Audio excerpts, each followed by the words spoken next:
Os temas da nossa reflexão nessa noite, registrada em Atos, capítulo 1, do versículo 8 ao versículo 11. Atos, capítulo 1, do versículo 8. Deixa eu conferir aqui, eu acho que a gente vai um pouco mais longe.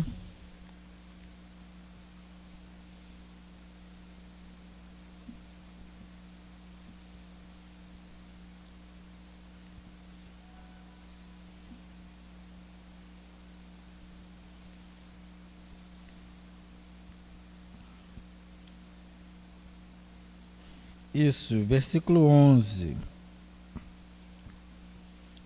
Diz-nos a palavra do Senhor: mas vocês receberão poder ao descer sobre vocês o Espírito Santo, e serão minhas testemunhas, tanto em Jerusalém, como em toda a Judeia e Samaria, e até os confins da terra.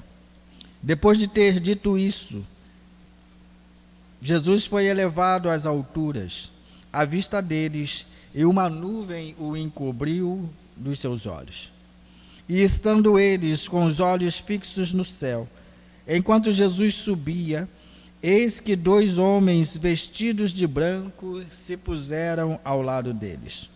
E lhes disseram: homens da Galileia, por que vocês estão olhando para as alturas?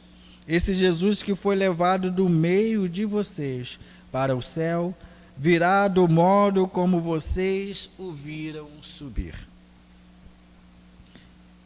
Queridos, nós encontramos nesse texto a missão da igreja de testemunha, assim como nós falamos dos dois hinos que foram temas dessa reflexão.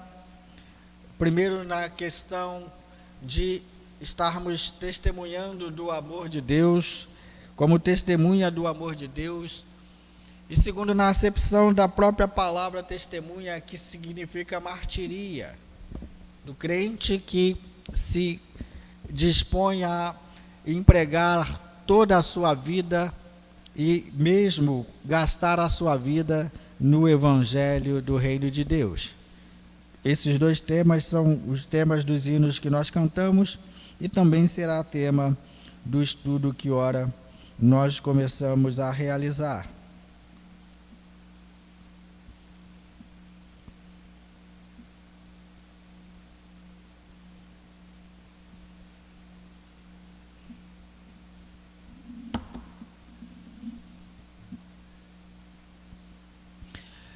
Continuamos então do versículo 8, onde nós já começamos a trazer algumas informações e falamos então sobre o que seria o dom do Espírito Santo, a promessa de Jesus que ainda está para acontecer, pois o versículo 1 é uma promessa e nós já fizemos aqui uma pregação de escola dominical, mostrando que essa promessa se cumpre na figura lá em Atos 2, verso 4.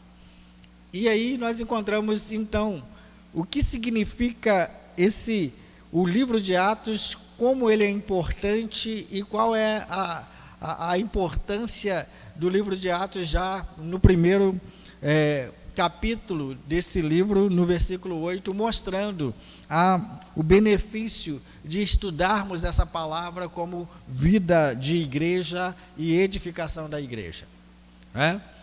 O escritor coloca aí, o Atos capítulo 1, verso 8, é um versículo chave. Em primeiro lugar, porque ele explica que o poder da igreja vem do Espírito Santo e não dos homens. Essa sempre é a pregação reformada. O Espírito Santo que nos ilumina para compreendermos a palavra que já foi inspirada. O mesmo o Espírito que inspirou os profetas e os homens na palavra de Deus é o mesmo que nos ilumina para a compreensão dessa mesma palavra. Zacarias, o profeta Zacarias está dizendo no versículo 4, a palavra do Senhor dos Exércitos, não por força, nem por violência, mas pelo meu Espírito, diz o Senhor dos Exércitos. Então não vem como iniciativa de homem. O Evangelho não é uma iniciativa humana. A existência da igreja não é uma iniciativa humana. A existência da igreja nasceu da vontade do Pai, tanto que ela é a extensão do corpo, ou corpo de Jesus Cristo. Jesus Cristo, como cabeça que nutre e direciona a igreja para um rumo certo, tem na extensão do seu corpo a existência da sua igreja.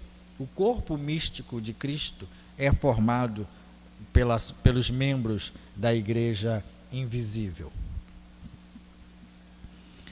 À medida que recebeu novas oportunidades e que enfrentou diferentes obstáculos, o povo de Deus foi repetidamente enchido pelo Espírito. E isso, queridos, é interessante a gente notar, porque todas as vezes que foi necessário a igreja mostrar intrepidez, ousadia, coragem na palavra, eles receberam esse revestimento do Espírito. O primeiro ato que nós recebemos, então, é Atos capítulo 2, verso 4, quando eles são encorajados a falar em nome de Deus, e depois dessa resposta vem a pregação maravilhosa do apóstolo Pedro, quando há a conversão de 3.000 pessoas. Depois nós encontramos ali no capítulo 4, verso 8 e 31, o episódio onde o Pedro já se encontra preso por conta da sua ousadia em testemunhar do nome de Jesus, e ele então é liberto.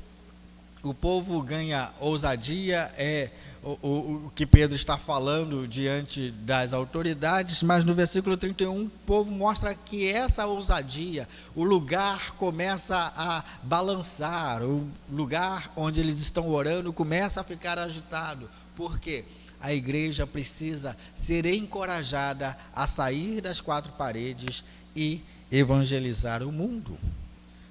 Então é fantástico nós vermos que em todos os momentos em que a igreja precisou ser despertada para o envolvimento no Evangelho e no Reino de Deus, aconteceu o episódio específico do revestimento especial do Espírito Santo.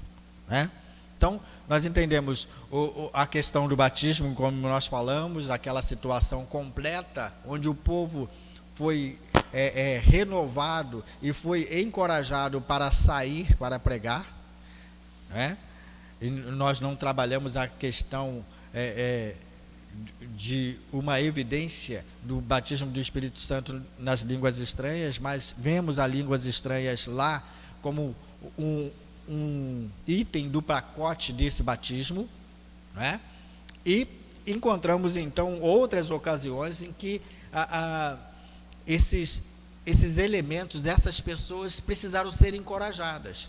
Acontece no caso de Apolo, que Apolo está pregando o Evangelho, e ao pregar o Evangelho ele começa então a ser interrogado, porque ele tinha uma oratória muito boa, só que ele pregava pela perspectiva dos judeus, não conhecia Jesus Cristo, mas não conhecia o batismo do Espírito Santo, a autorização específica do Espírito Santo para pregar.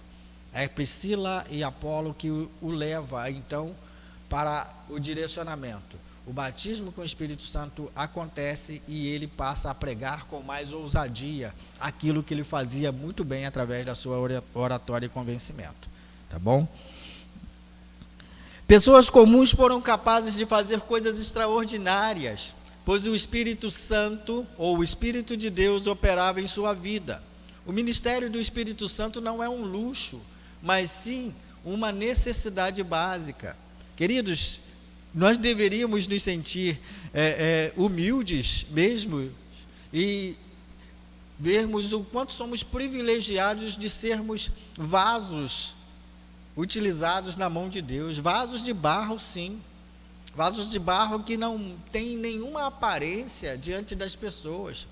O que importa nos vasos de barro não é a sua aparência, é o seu conteúdo, é a presença do Espírito Santo que faz a diferença, Então, muitas vezes nós queremos ter a aparência e chamar a atenção do Evangelho para nós, quando a atenção do Evangelho aponta para Cristo. Ele que é o Salvador, não sou eu o Salvador. Por isso nós somos o vaso de barro.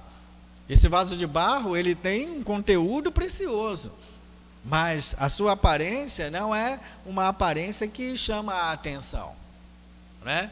Então, o ministério do Espírito Santo não é esse luxo, onde as pessoas se aproveitam ou usam da oportunidade desse ministério para se promover.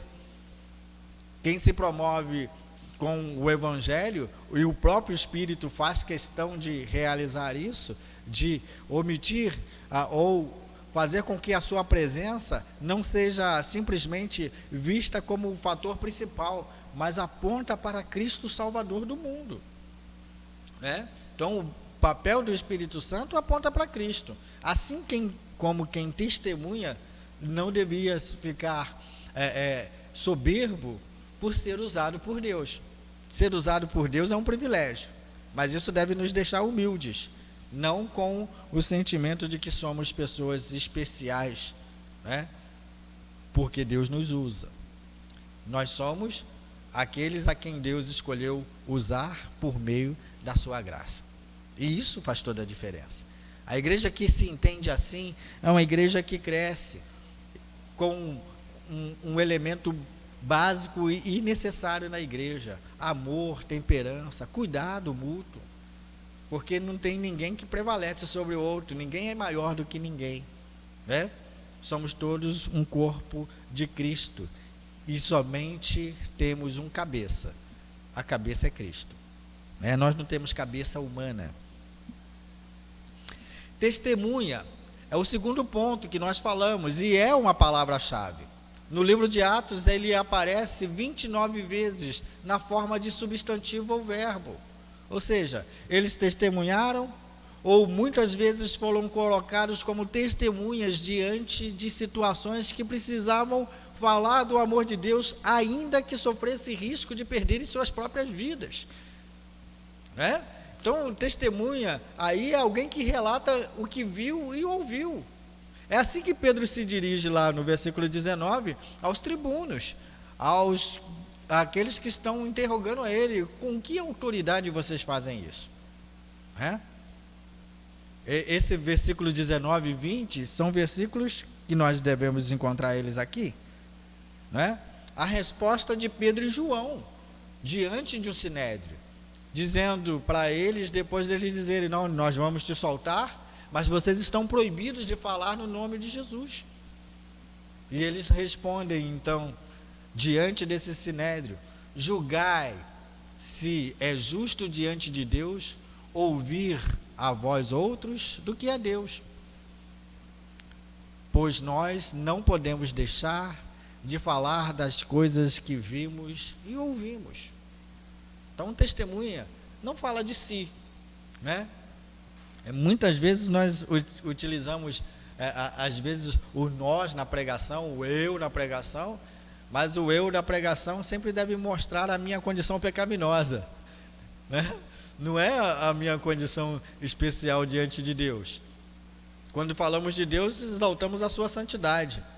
Quando falamos do homem, mostramos ou evidenciamos o que há de pior nele e do modo como Deus o transformou, né? Então, a testemunha, ela não trata, ela não fala de si mesma, ela fala das grandezas de Deus, né? Se as pessoas percebem uma mudança na sua vida, essa mudança que você fala, não é você que se promove, você não vai se promover dizendo que você melhorou, buscou, não, é Deus que fez essa transformação na sua vida. Então você testemunha do poder de Deus, assim como Pedro e João não referendaram para eles o privilégio de ter curado o coxo. Esse é o momento em que Pedro está se opondo, né, aos membros do sinédrio, porque eles querem ouvir de Pedro simplesmente o fato de que Pedro precisa deixar de falar no nome de Jesus, mas querem saber se Pedro e João são protagonistas na cura do coxo. Pedro não. Assim como ele pregou ele testemunhou diante do povo e houve conversão, de que o coxo estava andando pelo nome de Jesus, pelo poder e virtude de Jesus. Ele testemunhou no Sinédrio de que essa testemunha de que aquele coxo que estava ali também foi pelo nome de Jesus. Quem está no banco das testemunhas em um tribunal não apresenta ao juiz suas ideias e opiniões, pois ele está interessado apenas em ouvir o que a testemunha sabe. A gente sabe que no meio secular aí, quando você é chamado para testemunha de alguém, o juiz não pergunta quem você é. O juiz pergunta quem é a pessoa, o objeto da investigação. Quem é ele? O que ele fez? Você tem alguma coisa para falar dele, boa ou ruim? Testemunha funciona assim, ele sempre fala de alguém, não fala de si mesmo, porque esse não é o interesse de um juiz. Então, testemunhar, queridos, deve ser sempre a nossa, ou o nosso objetivo de mostrar o que Cristo realizou em nossa vida, o que Cristo fez em nossa vida, a fim de sermos o que evidencia de fato a diferença que as pessoas percebem em nós. Não temos nada de especial, Cristo é o fator especial. Testemunha nesse sentido é aquele que fala a respeito da grandeza de Deus, mas testemunha no segundo sentido, o termo vem da palavra grega martiria, é mártir, E essa visão de testemunha é de alguém que está selando o seu testemunho, entregando a sua própria vida, muitas vezes com risco de morte. Nós vimos aí uma referência do capítulo 9 de Atos, e a referência, e eu sempre costumo dizer isso, Paulo, ele recebeu uma palavra do Senhor Jesus, aliás, Ananias recebe uma palavra do Senhor Jesus dizendo: olha, eu vou ensinar esse homem o quanto ele deve sofrer por causa do meu nome, e veio a cavalo, veio rápido. A palavra diz que ele levantou-se, se refez, se alimentou e foi pregar. E dentro dos primeiros dias de pregação, Paulo então é obrigado a descer num cesto, escondido, porque as pessoas queriam matá-lo. Está ainda no capítulo 9, pouco depois da sua conversão. Então são pessoas que entregam as suas vidas em testemunho e não temem pela sua própria vida. A gente lembra também de um fato interessante, quando o profeta chamado Ágabo, o menino profeta, que apontou duas coisas interessantes. Uma, nós encontramos a preocupação da igreja depois dessa profecia em sustentar os crentes em Jerusalém, que nós encontramos ali em 2 Coríntios capítulo 9, que a gente está sempre falando aí sobre as questões de ofertas e dízimos. A segunda é quando esse homem, esse menino, pega o cinto de Paulo e diz: olha, o dono desse cinto vai ser levado atado com mãos e pés para Jerusalém. E a igreja começa a chorar: Paulo não vai, você vai ser preso, está sendo dito, o Espírito do Senhor está revelando que você vai ser preso. E ele então se levanta e diz: vocês estão me entristecendo, porque eu não estou somente disposto a ir preso pelo nome de Jesus, mas também disposto a morrer pelo nome de Jesus. Isso significa martiria, aquele que se entrega de corpo e alma em benefício do Evangelho. Isso é fantástico. E nós encontramos na igreja primitiva essas figuras muito próximas desse objetivo. Até o ano 200, nós encontrávamos pessoas dispostas a morrer à semelhança de Jesus. Então, os crentes, eles tinham por prioridade de testemunhar ou acabar a sua vida como testemunho, não de palavras, mas da sua vida, se colocando em risco de morte por se haverem dignos de participar do sofrimento de Cristo. Então, não é somente o corpo apostólico que teve esse privilégio de morrer pelo nome de Jesus, mas nós encontramos muitas pessoas que se dispuseram a morrer pelo nome de Jesus e fizeram isso com muito boa vontade. E aí nós encontramos, vale a pena chamar a atenção para esse fato de que o escritor, ele coloca como testemunho pessoal e que nós encontramos na nossa realidade, né? Fala-se muito hoje sobre ganhar almas, o que não deixa de ser uma ótima ênfase, né? Nosso papel é evangelizar, fazer com que as pessoas conheçam o Senhor Jesus. Alguns do povo de Deus são chamados para o evangelismo, né? A gente até entende que não é todo mundo que tem essa qualificação para evangelizar. Tem gente que diz, pastor, eu não sei evangelizar, né? Eu não sei falar. Eu até leio a Bíblia, eu entendo as coisas da Bíblia, mas eu não sei falar, né? E a gente entende que cada um tem o seu chamado dentro da igreja. Isso não é problema. Mas a gente encontra um problema quando as pessoas que são chamadas para servir ao Senhor deixam de ser testemunhas. Deu para entender a diferença? Você não precisa ser um exímio evangelizador. O que você não pode deixar de ser é testemunha de Cristo. Testemunhar do amor de Deus. Testemunhar quando você tiver a oportunidade, né? Então, é possível que você não seja um exímio evangelista e isso te cause algum prejuízo por você estar na igreja sem ser um evangelista? Deus não chamou todo mundo para ser evangelista, né? O que você não pode deixar é de ser testemunhas, de falar em oportunidades das grandezas que Deus fez na sua vida. Você não precisa falar da salvação como fazer um curso teológico para falar da transformação que Deus fez na sua vida.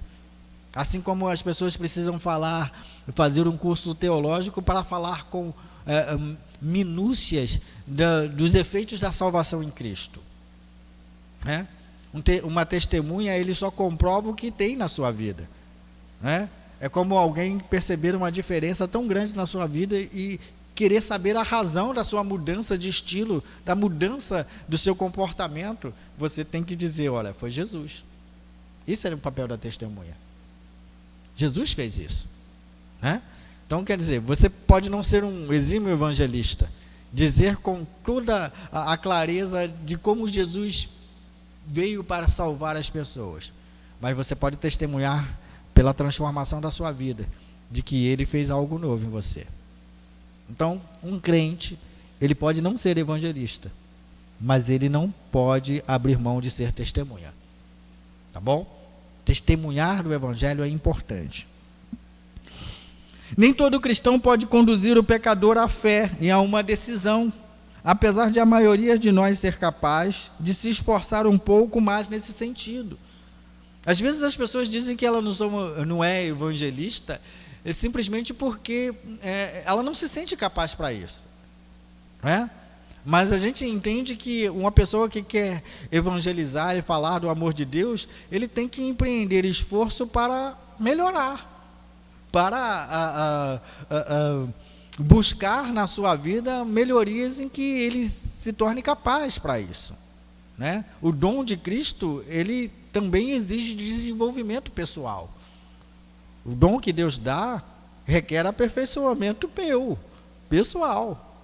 Então, é possível que a gente não tenha o dom mesmo de evangelizar? Eu tentei fazer isso, fiz e me esforcei para que isso acontecesse? É possível. Então, beleza. Agora, o que não pode acontecer é que quando você recebe essa missão de evangelizar e você se sente incapaz, você diz, olha, não é para mim, sem ter pelo menos tentado, né? Esse é um grande problema. Às vezes, como igreja, nós entramos nessa dificuldade.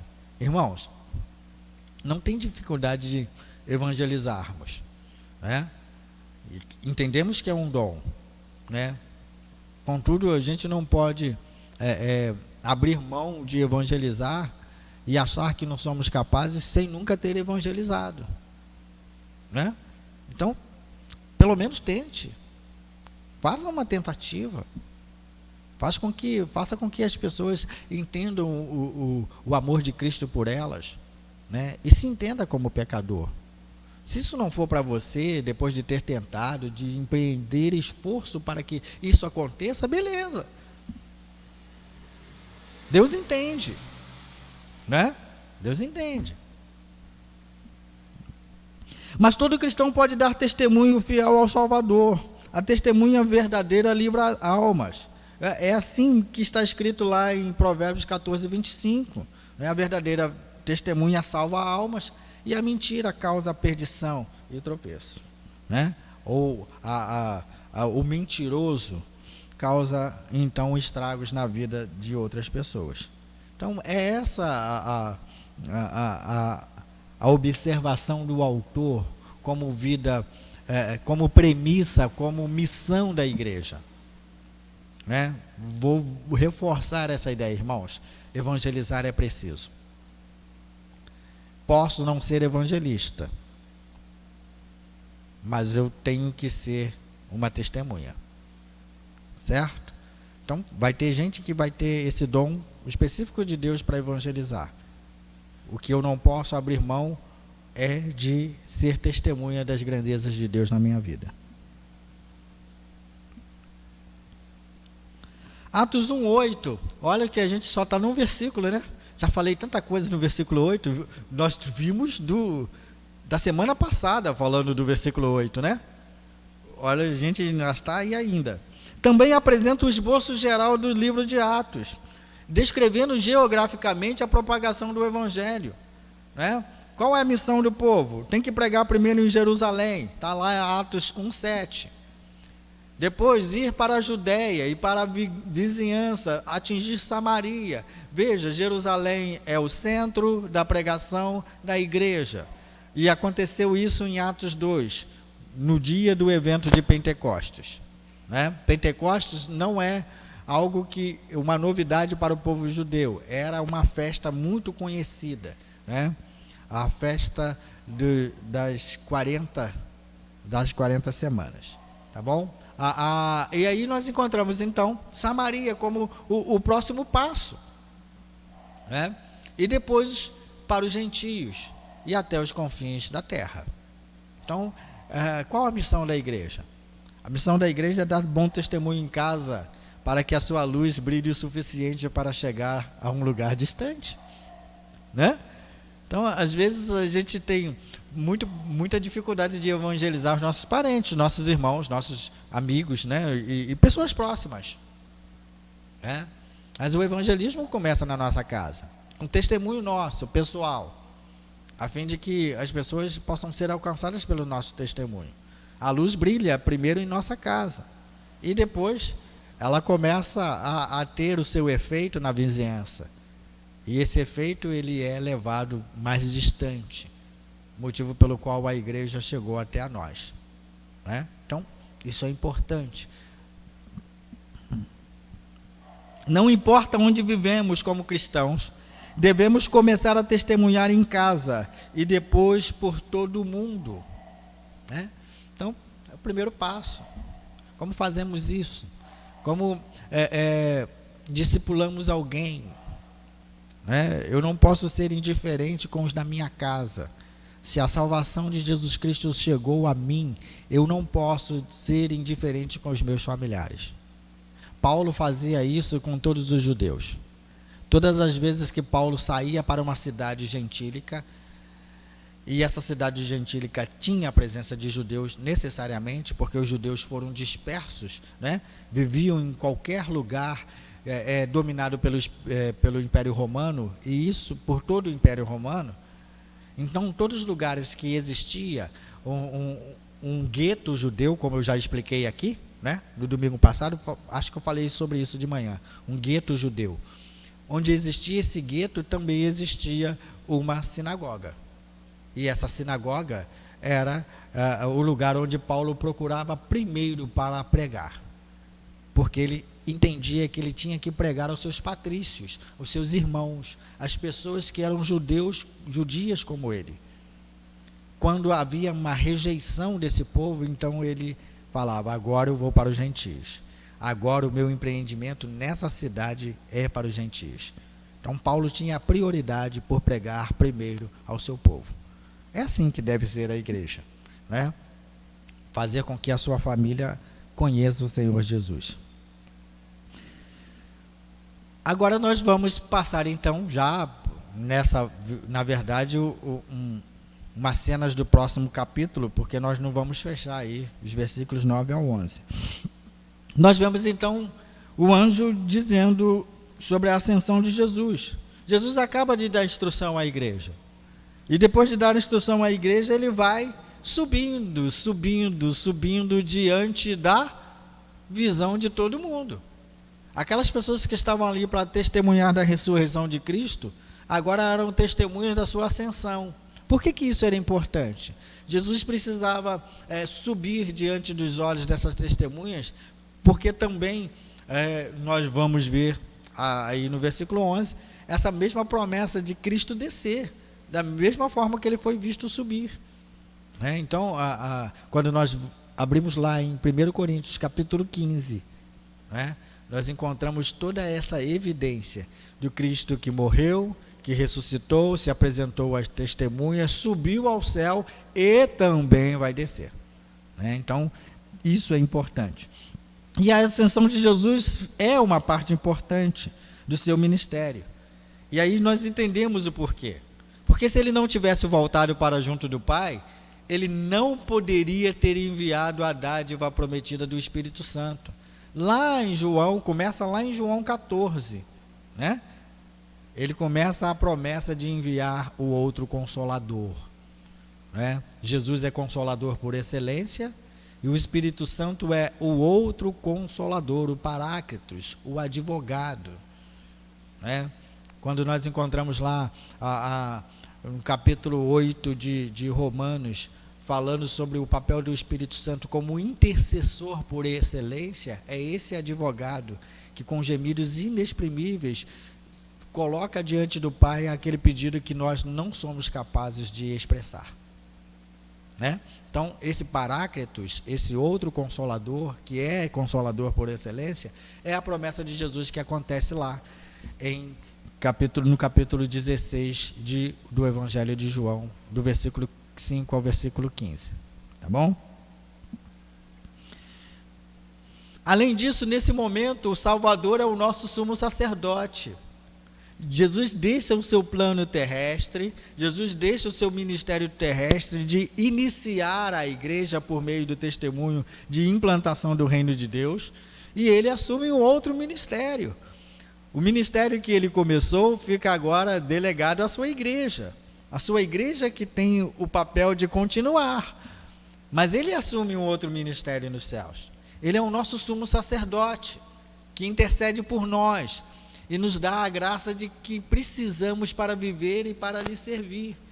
Esse sumo sacerdote, queridos, ele lá no capítulo 2 de Hebreus, está mostrando que ele teve todas as nossas fraquezas, todas as nossas limitações, e por isso ele é habilitado a estar na presença de Deus, como nosso sumo sacerdote, para apontar, sim, a nossa dificuldade em estabelecermos no pacto com Deus a nossa fidelidade, porque nós somos pecadores.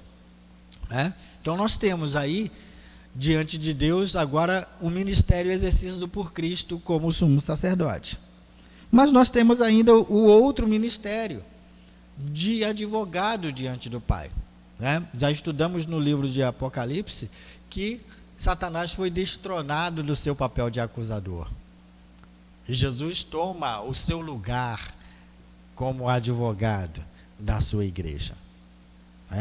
Satanás sempre disse para Deus que o homem não valia a pena. Foi assim que ele fez com Jó.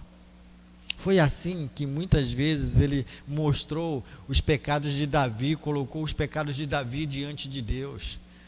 Foi assim que ele colocou Josué como uma veste toda contaminada, dizendo: Deus, esse é o seu sacerdote, esse é o seu sumo sacerdote. Lá em Zacarias. E Deus, todo esse papel de acusador agora, ele é deposto. Porque diante do Pai não tem mais a acusação de Satanás. Está o nosso advogado que defende a nossa causa.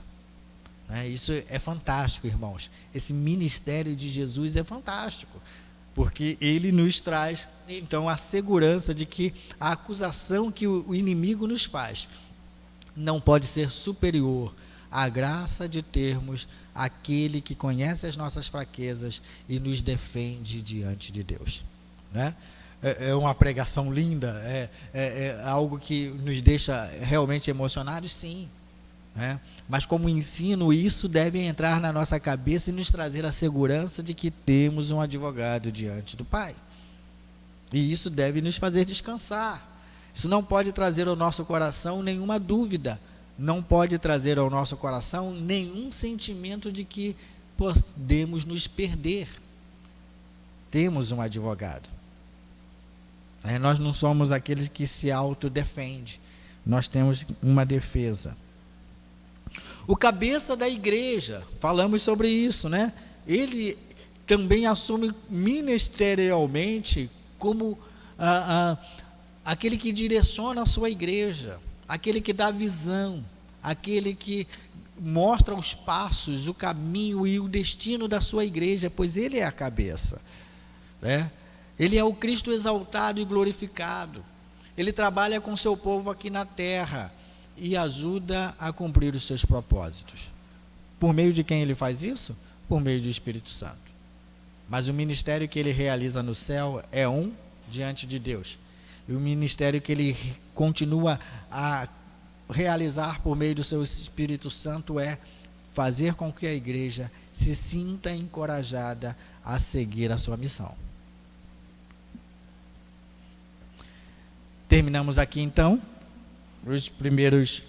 as cenas dos primeiros capítulos que nós estaremos abrindo na próxima semana, mostrando a importância desse estudo para a igreja. Queridos, a fonte desse estudo é o comentário expositivo de Warren Wiersbe. É um nome difícil mesmo.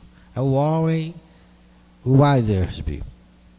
Se você for pesquisar na internet, esse comentário expositivo dele, ele tem dois tipos de comentário. Um comentário conciso. O que é um comentário conciso? É o mais enxugado. É um comentário onde ele faz com mais suavidade, mais tranquilidade esses eventos.